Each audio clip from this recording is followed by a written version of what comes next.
SWF digadang-gadang akan menjadi angin segar pada saham di bidang konstruksi.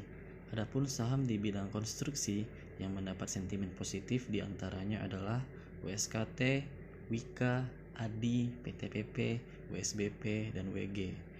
Di era Presiden Jokowi, Bapak Jokowi selama masa jabatannya sangat gencar dengan yang namanya pembangunan jalan tol. Menurut saya, dengan adanya SWF ini, tentu akan menjadi darah baru pada saham yang berbasis konstruksi. Saya mengutip dari berita di liputan6.com, disebutkan bahwa sejauh ini yang menjadi incaran dana SWF yaitu emiten yang memiliki aset proyek jalan tol, seperti WSKT dan JSMR. Akan tetapi, saham konstruksi lainnya juga menjadi incaran para investor.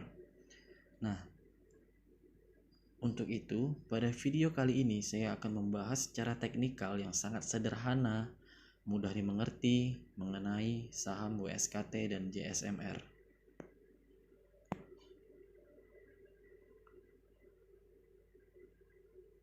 Langsung aja, untuk yang pertama saya akan membahas analisis secara sederhana, yaitu pada saham Waskita Karya atau juga yang disebut dengan WSKT. Di sini saya menggunakan indikator-indikator yang sudah tersedia di aplikasi TradingView. Nah, diantaranya ada indikator Simple Moving Average, RSI, dan MACD. Nah, di mana pada masing-masing indikator ini mempunyai tujuan yang sama atau mempunyai arti yang sama, yaitu untuk membaca arah pergerakan market. Apakah market tersebut dalam kondisi uptrend atau market tersebut dalam kondisi downtrend. Oke, kalau misalnya kita lihat pada perdagangan terakhir kemarin, WSKT ditutup dengan penambahan 205 poin atau naik sebesar 12,17%. Oke, kalau kita lihat berdasarkan SMA, Simple Moving Average. Nah, di sini saya menggunakan SMA 9 dan SMA 41. Mengapa saya menggunakan SMA 9 dan 41? Mengapa tidak SMA 10 dan 20 serta 50? Karena menurut saya SMA 9 dan 41 ini sangat cocok dengan analisis yang sering saya terapin gitu. Analisis sederhana seperti ini sangat cocok sekali.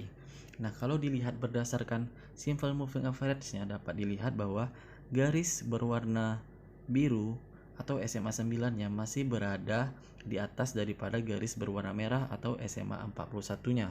Itu menandakan bahwa market masih dalam kondisi uptrend. Oke.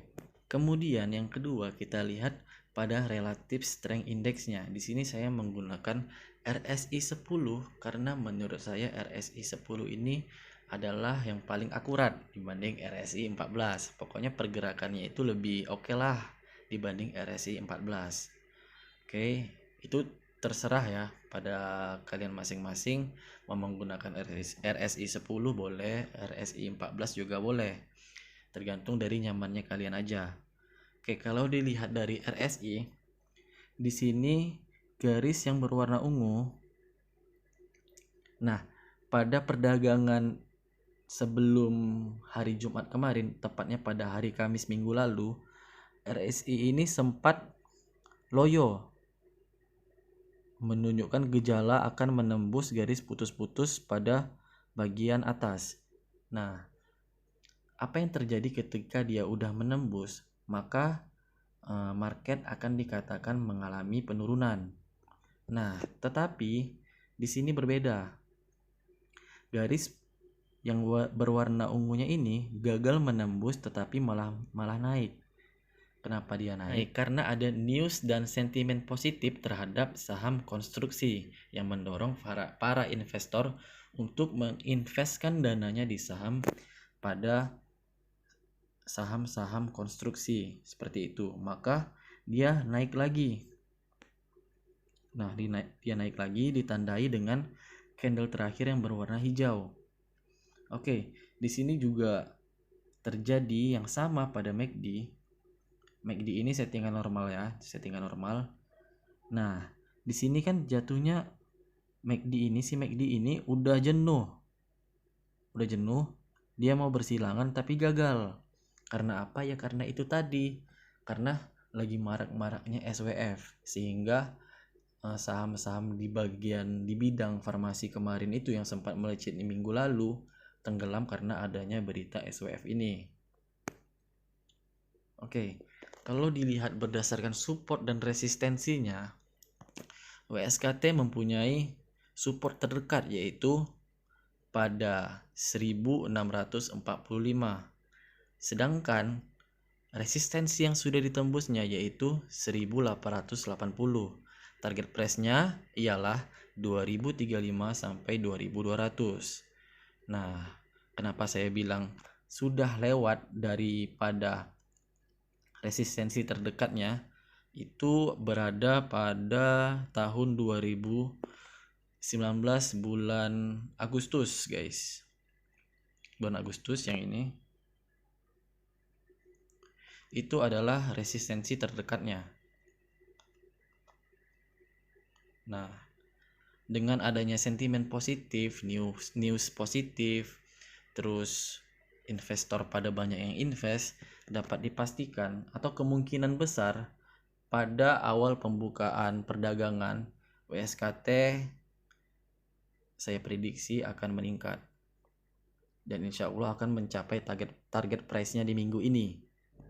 Oke, kita lanjut ke yang kedua, emiten yang memiliki aset proyek jalan tol yaitu JSMR. Nah, di JSMR ini, pada market JSMR ini, penutupan terakhir yaitu bertambahnya 180 poin atau sebesar 3,85% dengan nilai perdagangan terakhir yaitu 4.860. Oke, penutupan yang sangat bagus dengan adanya candle yang berwarna hijau. Oke, kalau misalnya kita lihat berdasarkan simple moving average-nya, di sini hampir terjadi persilangan, namun tidak jadi bersilang. Nah, itu yang menariknya. Jadi, dapat dikatakan market masih dalam kondisi uptrend. Karena SMA 9-nya belum menembus daripada SMA 41-nya. Oke, ditandai dengan beberapa hari terakhir ini JSMR candlenya hijau semua, mengalami kenaikan.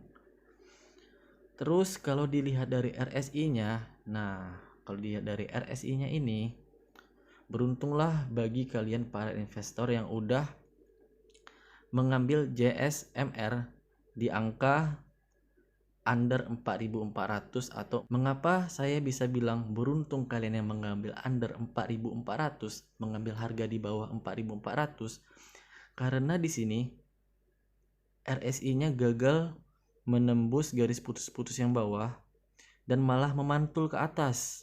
Nah, itu artinya RSI ini berpeluang naik lagi untuk menembus garis putus-putus bagian atasnya. Terus ditandai dengan bersilangnya MACD yang berwarna biru dan berwarna oranye. Ini bisa disebut dengan golden cross.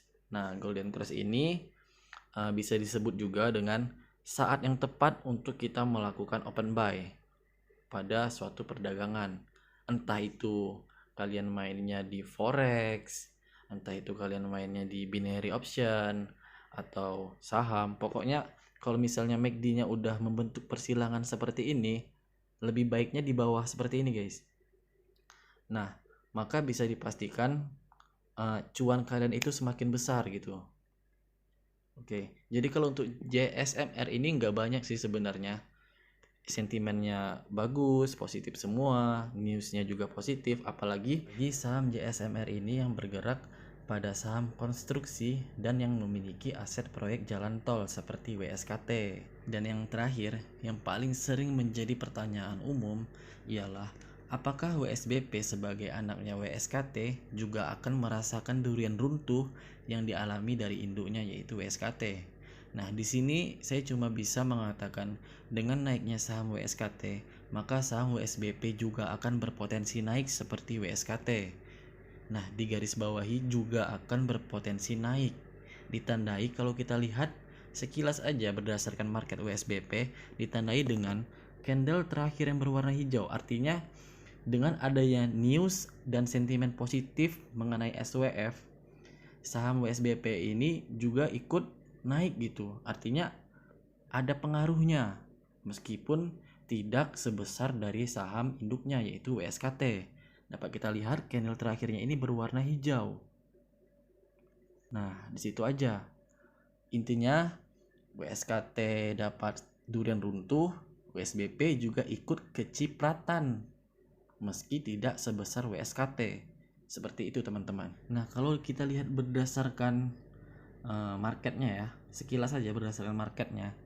Nah, selama candle ini berada atau dijaga di atas daripada SMA 9-nya, maka dapat dikatakan WSBP masih aman gitu guys. Oke, terima kasih.